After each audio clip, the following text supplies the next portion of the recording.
Bonsoir à tous, je suis ravie de vous retrouver en ce vendredi 10 octobre pour votre journal sur TV Vendée. Parmi les titres développés ce soir, Octobre Rose bat son plein en Vendée. Ce week-end, plusieurs courses comme la Joséphine ou la Fontenaisienne se déroulent pour soutenir la lutte contre le cancer du sein. Le conseil départemental s'est réuni pour une nouvelle session afin de présenter les actions menées au service des habitants, des territoires et des communes.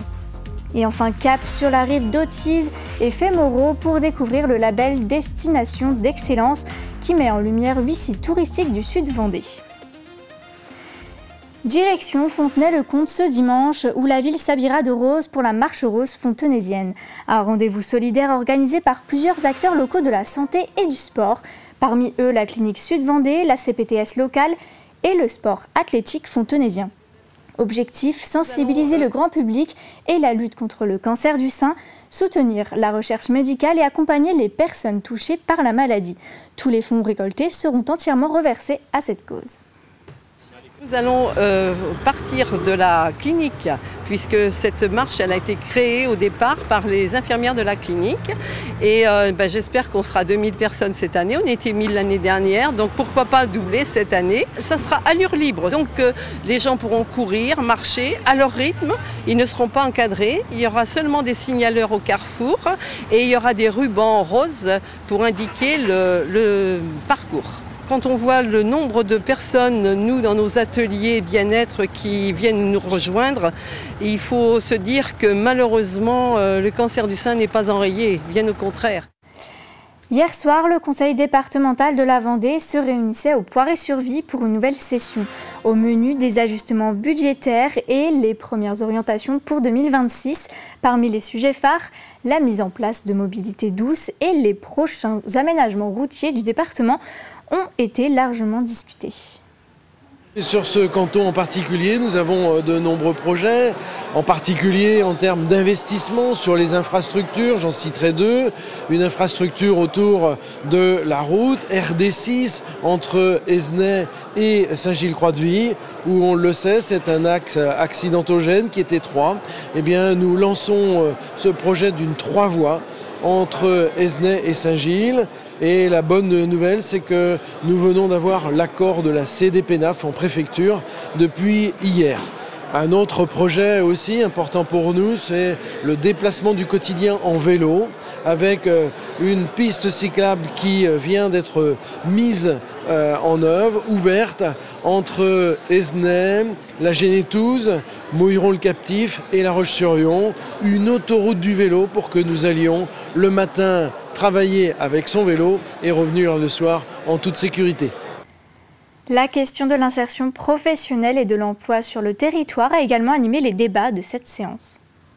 C'est vraiment de partager toutes ces problématiques avec mes collègues, mais on en parle souvent, mais surtout avec le public qui était composé de beaucoup de chefs d'entreprise ce soir. Et c'est pour leur montrer aussi que le département ne reste pas inactif et propose des solutions alors pour tous les bénéficiaires, mais aussi pour les entreprises, de manière à pouvoir recruter plus facilement. Alors, c'est partager bien évidemment les actions qui sont mises en place par le département, puisque c'est assez méconnu et que les chefs d'entreprise, c'est vrai que se disent il y a quand même des chômeurs en Vendée et il y a des personnes qu'il faut réinsérer dans un emploi durable parce que la politique forcément sur la réinsertion est importante au niveau économique et puis les bénéficiaires du RSA, c'est des allocations qu'on souhaite bien entendu diminuer pour pouvoir réinsérer le maximum de personnes dans l'emploi.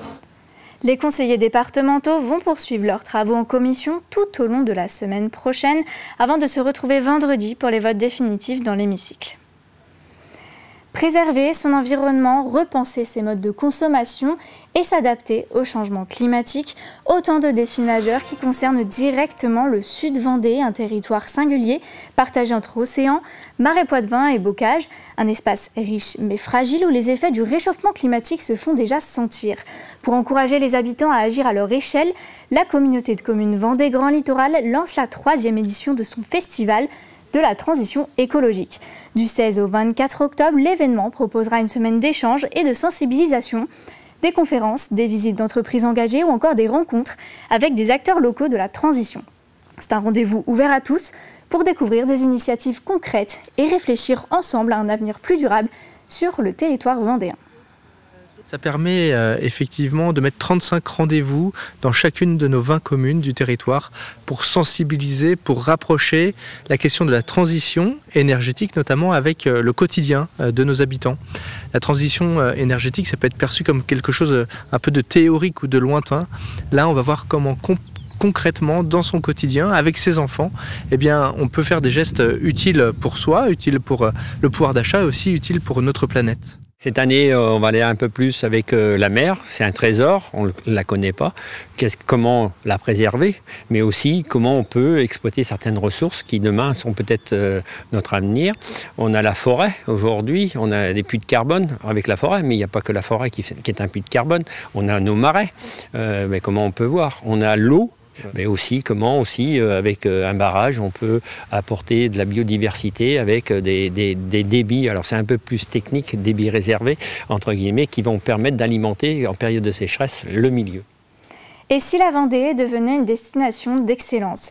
Depuis mai 2024, le nouveau label Destination d'excellence remplace progressivement Qualité Tourisme. Il met l'accent sur un accueil de qualité, mais aussi sur des pratiques éco-responsables. Déjà 8 sites vendéens ont reçu cette distinction. C'est le cas de la Maison du Maître des Digues, l'abbaye de Maillezais ou le centre minier de Fémoreau. 3 autres sites sont encore en attente. C'est un reportage signé Cyril Guillet. Parmi les 8 sites qui ont été labellisés Destination d'excellence en Vendée, 5 sont implantés sur la communauté de communes Vendée-Sèvres-Autise. On y retrouve l'embarcadère de l'abbaye de Maillezais ainsi que celui du Mazo et la structure originale Vélotour basée à Maillé. 2 autres sites ont retenu l'attention du jury, le moulin de la Meunerie et le centre minier de Fémoreau. C'est une belle récompense, un travail qui s'est mené sur plusieurs mois, même un an de travail qui s'est mis en partenariat avec Vendée Expansion. Pendant près d'un an, Vendée Expansion a accompagné ces différents sites en réalisant entre autres des diagnostics afin de répondre au mieux aux critères attendus. Destination d'excellence, évidemment, il y a un gros zoom sur l'accueil, mais un zoom très intéressant sur la communication autour de l'accessibilité. Et puis l'autre point qui est quand même assez important, c'est le pilier éco-responsable. Et ici aussi, au Moulin de la Meunerie, le volet éco-responsable a été passé au crible. Tout ce qui est suivi de la consommation d'électricité, consommation d'eau, végétalisation du site. C'est vraiment les détails, les ampoules LED, les produits écolabel pour les produits d'entretien, utilisation de lavettes. Enfin, c'est vraiment des choses assez précises. Venu remplacer la marque Qualité Tourisme, le label Destination d'excellence vise à renforcer le niveau d'exigence attendu dans les établissements touristiques. C'est un gage de qualité et puis aussi une promesse, la promesse d'un accroissement de l'attractivité. C'est évidemment le site qui en bénéficie, mais ça met en avant un projet collectif autour de ça. Et c'est ce que je trouve intéressant dans le label, c'est qu'évidemment il y a une visibilité grand public, ça apporte un gage de qualité aux visiteurs, mais pour nous aussi c'est un travail qui nous a permis de nous remettre en cause, de nous questionner et de voir aussi ce qu'on pouvait faire pour améliorer notre fonctionnement.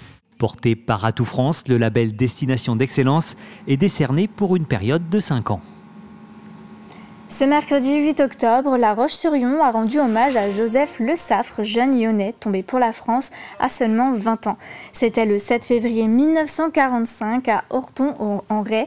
La cérémonie s'est tenue au cimetière du Point du Jour en présence des élus, des anciens combattants, mais aussi de nombreux élèves de plusieurs collèges et lycées de l'agglomération. Portée par le comité de souvenirs français, cette commémoration visait à honorer la mémoire d'un jeune résistant tombé pour la liberté, un moment de mémoire qui résonne avec le 80e anniversaire de la Libération.